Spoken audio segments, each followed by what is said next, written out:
Hey y'all, so let's keep going.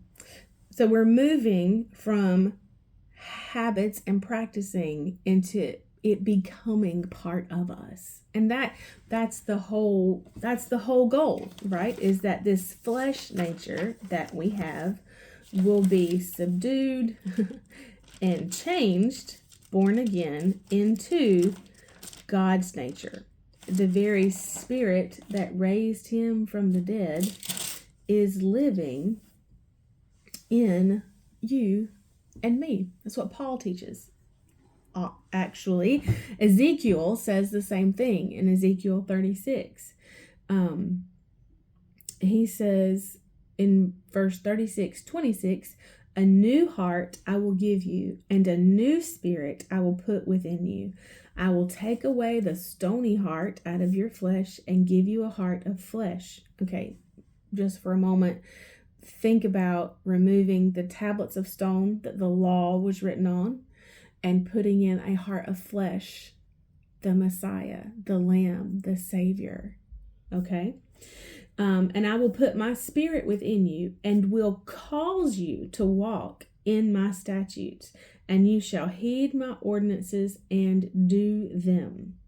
So he says, I will put my spirit within you and cause you to walk in my statutes, and you shall heed my ordinances. That's Ezekiel 36:26 and 27. That is a new covenant prophecy in the Old Testament.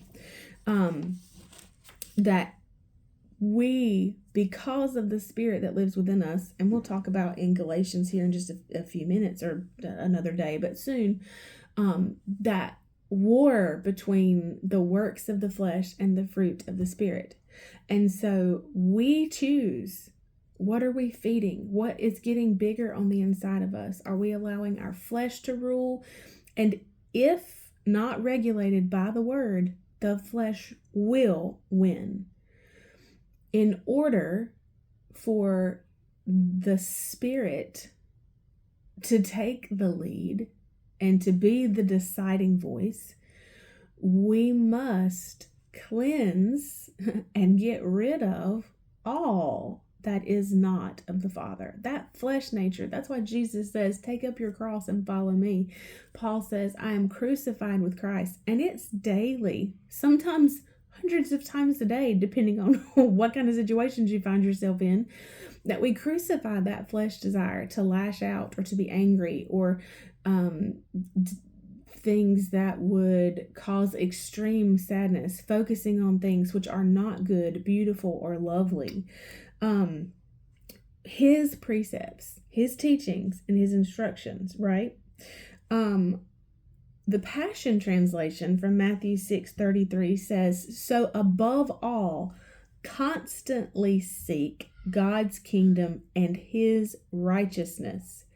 Okay, kingdom. This is, when I read the word kingdom, particularly in the New Testament, it fits in the Old Testament as well, but I like to think of it as the king's domain. I listened to a minister, and he has always talked about it that way, because kingdom sometimes for our Western culture feels super lofty, and we don't really understand all that means because we haven't experienced it.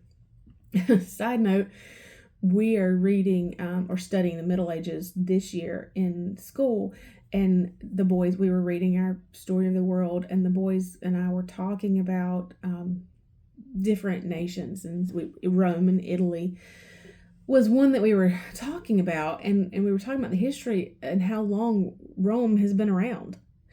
And when you compare that with this year, America's celebrating its 250th year, which is wonderful and great and all of those things. But Rome passed that a long time ago.